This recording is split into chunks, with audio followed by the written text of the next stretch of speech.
Muito bom dia a você! Olá, meus amigos que estão aí desde cedinho acompanhando o programa. Muito obrigado, pastor Arilton. Olha só, hoje é quarta-feira. Quarta-feira, nas igrejas adventistas do sétimo dia, nós temos o culto de oração que, na maioria das igrejas, começa às 19h45, às 20 horas. Você pode procurar no site encontreumaigreja.com. Procure uma igreja adventista, vá lá fazer os seus pedidos de oração ao vivo lá e pode ter certeza que os irmãos, o pastor, a comunidade vão orar por você e com você. Muito obrigado você que está escrevendo no chat aí os seus pedidos de oração. Olha, a gente pede desculpa, não dá para ler todos, são muitos. Mas a gente sempre escolhe alguns para ler aqui e ora por todos vocês, suplicando a bênção de Deus sobre a vida de vocês.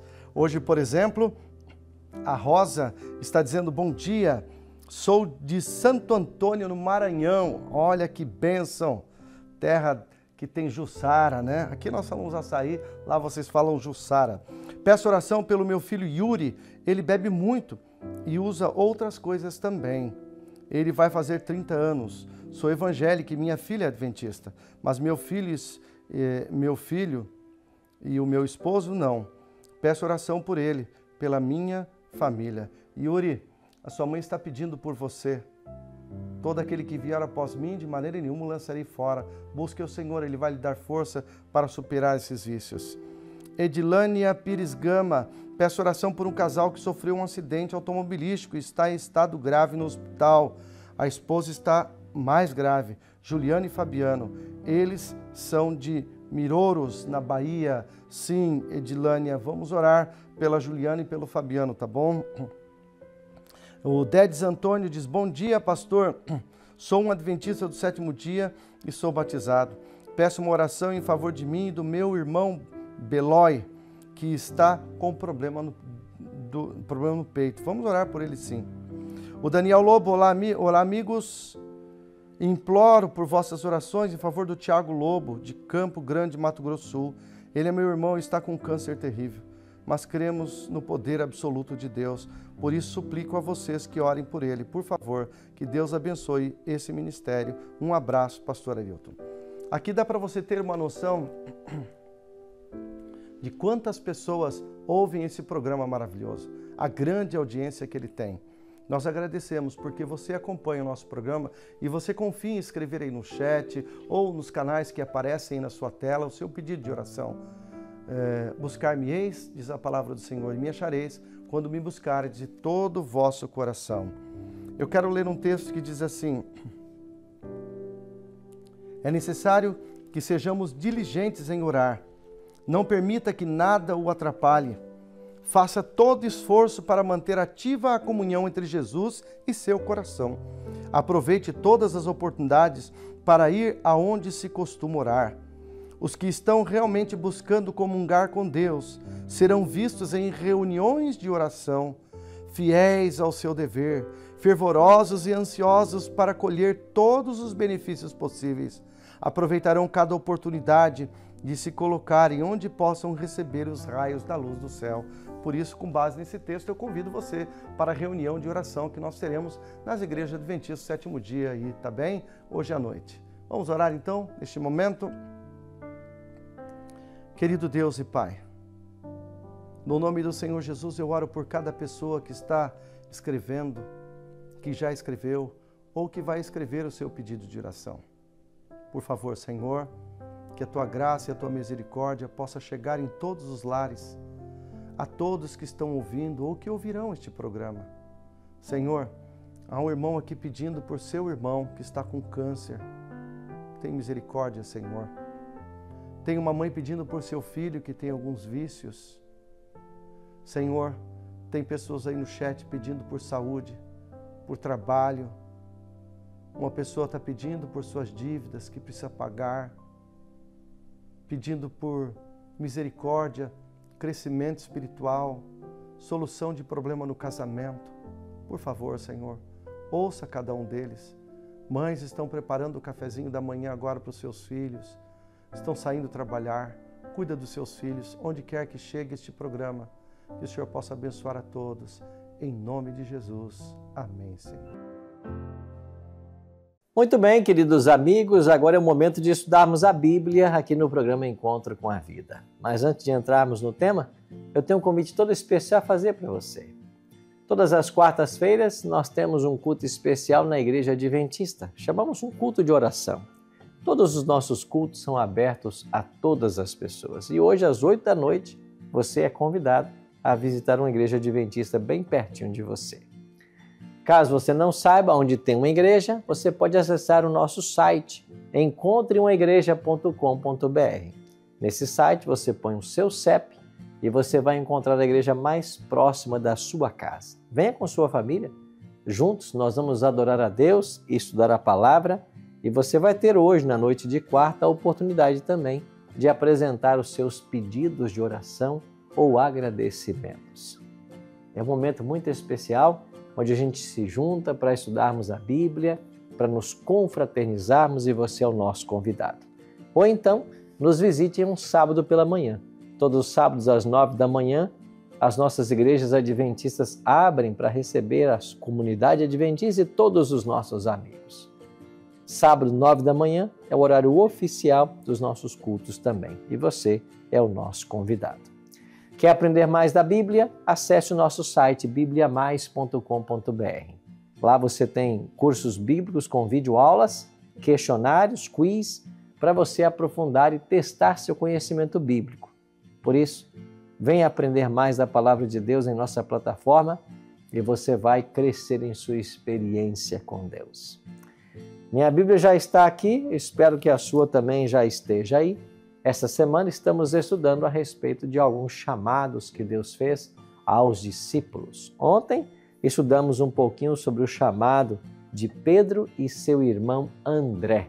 Hoje nós vamos estudar o chamado de Tiago e João, ambos filhos de Zebedeu. Mas como você sabe, a gente não estuda a Bíblia aqui sem antes fazer uma oração. Eu queria convidar você para nós orarmos, pedindo a bênção de Deus para o estudo. Ora comigo? Amorável Deus e bom Pai, Tua palavra está em nossas mãos e queremos estudá-la mais uma vez. Mas para compreendermos o Teu livro, nós precisamos do auxílio do bom e santo Espírito. Por isso, suplicamos agora que o Senhor nos ajude, iluminando nossa mente a compreensão e o nosso coração a aceitação da Tua palavra. Abençoe cada amigo, cada amiga que também ora comigo nesse instante. Que sejamos hoje abençoados por Tua palavra. Oramos em nome de Jesus. Amém. Muito obrigado por ter orado comigo. Pegou sua Bíblia? Vamos continuar hoje em Mateus capítulo 4. O capítulo 4 de Mateus começa com a tentação de Jesus, evento esse que teve lugar logo em seguida ao seu batismo. Então, Cristo foi batizado por João Batista para começar seu ministério público, que, de acordo com as profecias de Daniel 9, durariam exatamente 3 anos e meio. E para começar o seu ministério público, Jesus convidou também discípulos para segui-lo. Estes ele prepararia para que dessem continuidade à sua obra após sua morte e regresso para o céu. Com isso, nós aprendemos uma lição muito preciosa com Jesus, o mestre dos mestres. Não existe sucesso sem sucessor. Cristo confiou aos discípulos a missão de continuar sua obra. Ele não tinha um plano B. O único plano que ele estabeleceu foi preparar alguns para dar continuidade à obra que ele havia começado. E para esta obra, ele começou a chamar os discípulos. Ontem, nós vimos o chamado de Pedro e João. Hoje, nós veremos o chamado vimos o de Pedro e André. Os dois eram irmãos. Hoje nós veremos o chamado de Tiago e João, que eram também irmãos. Mateus capítulo 4, versos 21 e 22, é o texto que eu queria ler com você agora. Que eu quero ler com você agora. Passando adiante, viu outros 2 irmãos, Tiago, filho de Zebedeu, e João, seu irmão, que estavam no barco, em companhia de seu pai, consertando as redes, e chamou-os. Então eles, no mesmo instante, deixando o barco e seu pai, o seguiram. Ontem eu expliquei um pouquinho para você de que havia na cultura judaica uma rota a ser seguida em termos espirituais. Desde cedo as criancinhas eram ensinadas na lei, na Torá, em alcançarem o conhecimento da palavra de Deus. E aqueles que se destacavam nesse conhecimento eram então chamados para ser discípulos de algum mestre, de algum rabi. E com eles aprenderiam mais e mais e continuariam sua caminhada, sua jornada de pregação do Evangelho. Acontece que quando uma dessas pessoas não fosse tão bem nessa vida acadêmica, entre aspas, certamente ele abraçaria ali a profissão de um pai, de algum parente. No caso, esses discípulos se tornaram pescadores. E o texto deixa claro que esses dois irmãos estavam consertando as redes na presença do pai, ou seja, seguiram a profissão do pai. Esta profissão, pescador, era bem comum nos dias de Cristo. E o interessante é que Jesus começa o seu ministério na Galileia e lá no mar da Galileia, ele começa então a caminhar chamando discípulos para segui-lo. Ontem nós vimos o chamado de Pedro e seu irmão André. Hoje vemos o chamado de Tiago e João, que também eram irmãos.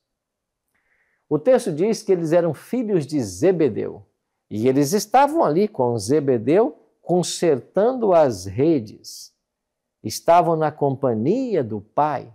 E como vimos ontem, assim como Pedro e André imediatamente abandonaram suas redes, o mesmo fizeram João e Tiago. Mas eles abandonaram não apenas as redes, eles também deixaram o pai deles que ali estava.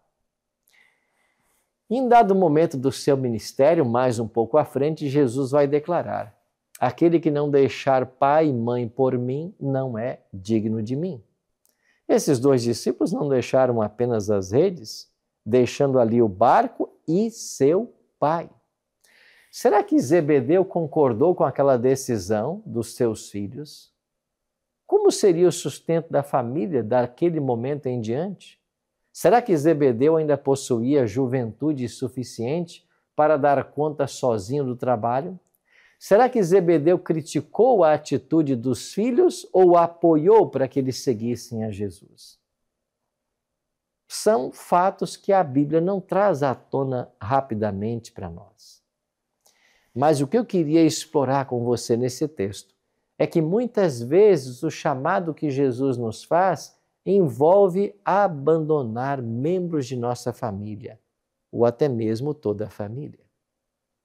Ao longo de meu ministério, eu conheci várias famílias que, para seguirem sua caminhada espiritual, tiveram que abrir mão de todas as relações familiares. Me lembro de uma família que, ao conhecer a mensagem do Evangelho, teve que romper laços familiares e até se mudar da região onde morava devido a pressões familiares que eles começaram a sofrer. Quando eu aceitei a Cristo como meu salvador pessoal, eu tinha 13 anos de idade. Eu fui o primeiro lá em casa a tomar essa decisão.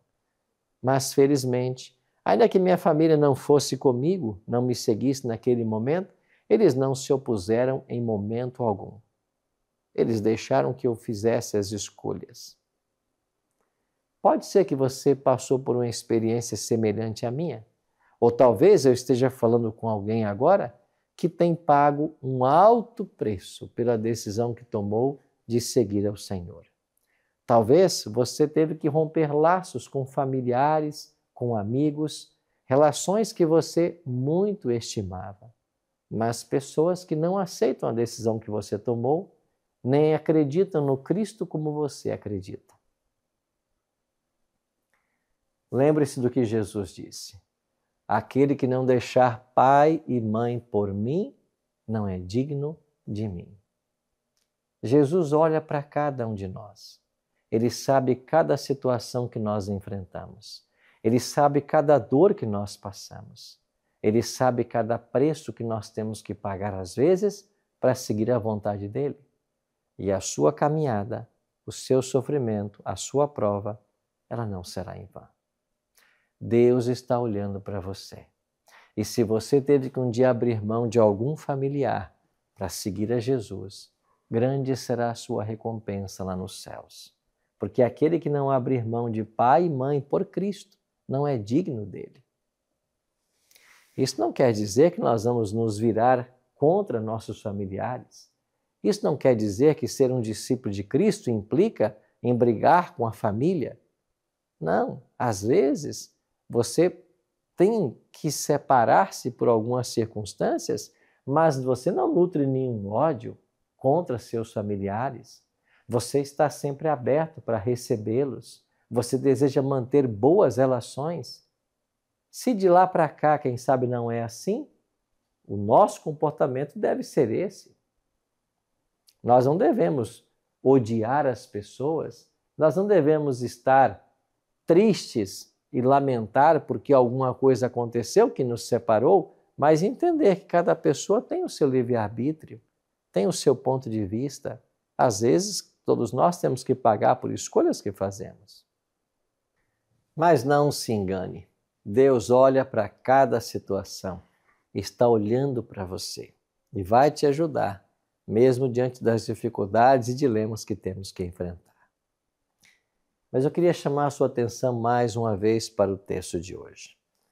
Aqui diz que quando Jesus se aproximou do barco e convidou Tiago e João, eles imediatamente, deixando o pai e o barco, os seguiram. João, o discípulo do amor, assim ele ficou conhecido, era o mais novo dos 12. Esses irmãos também são chamados na Bíblia de filhos do trovão. Isso por causa do seu temperamento forte.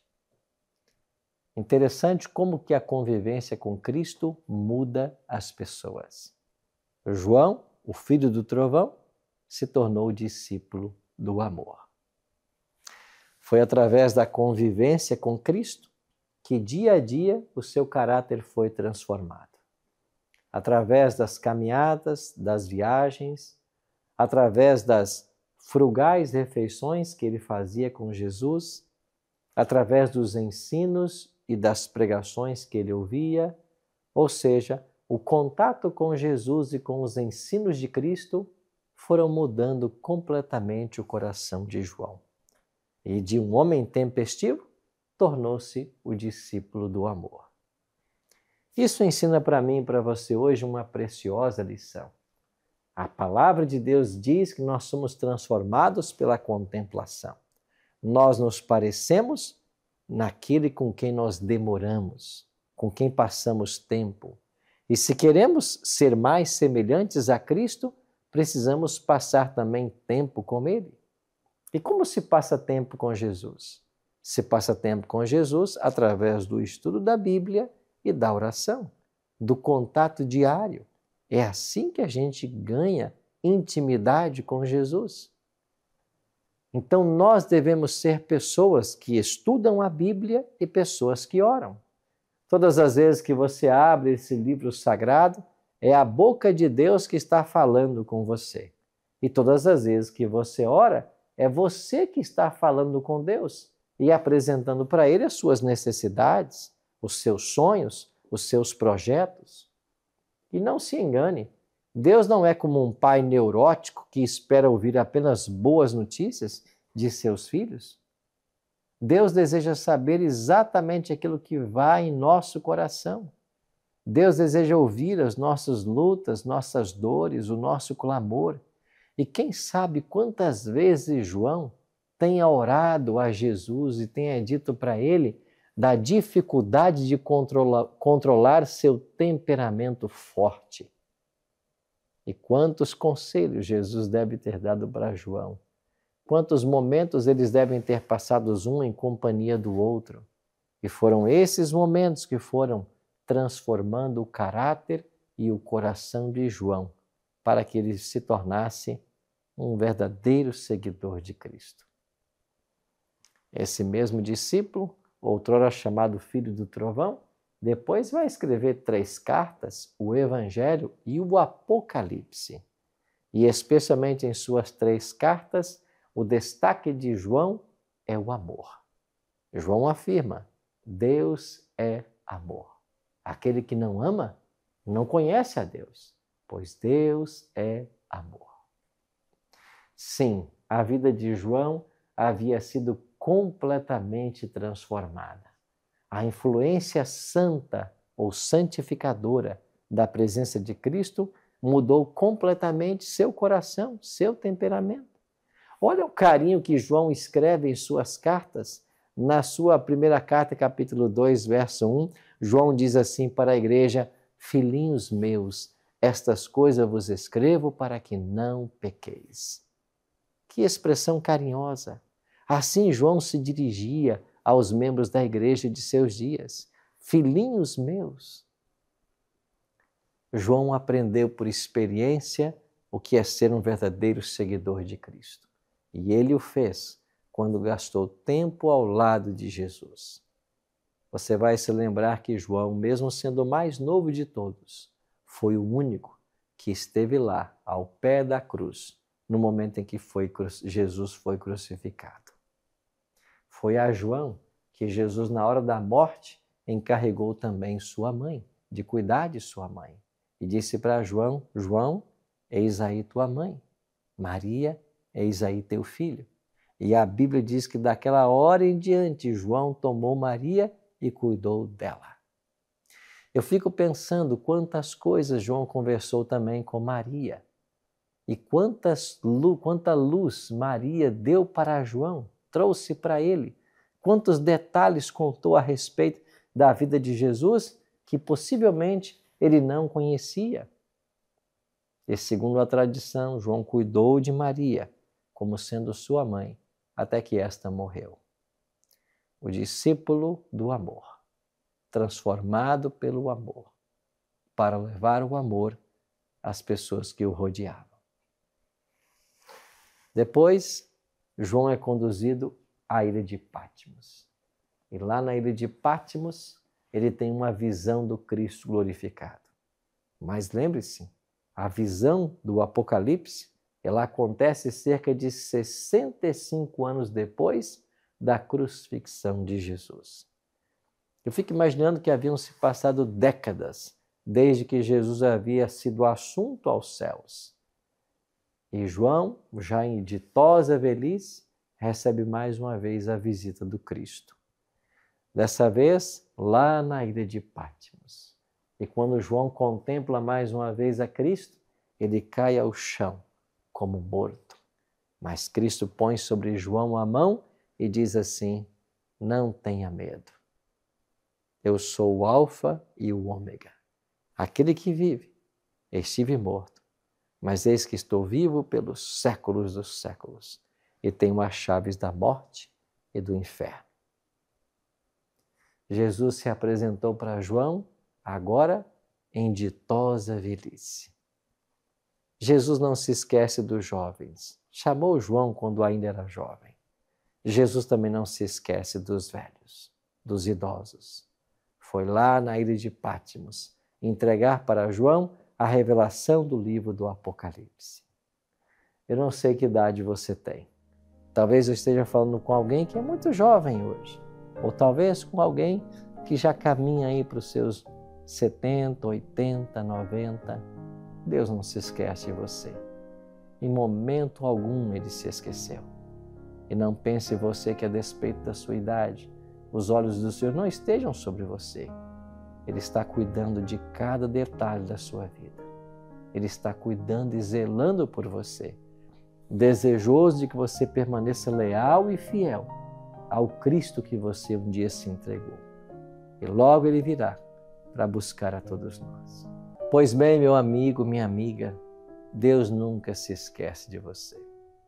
Assim como um dia chamou João ainda jovem e cuidou dele em toda a sua vida, Ele vai cuidar também de você. Se hoje você se sente triste e às vezes abandonado por algum parente, o Pai não te abandona. O Pai sempre vai estar ao seu lado, porque o Pai te ama. E Ele em breve vai voltar para buscar a todos nós.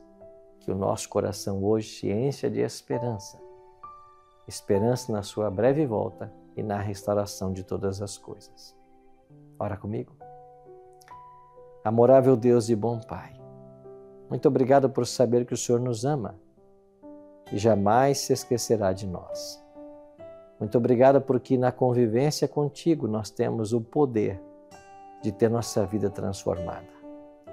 Nós queremos ser transformados e preparados para o céu.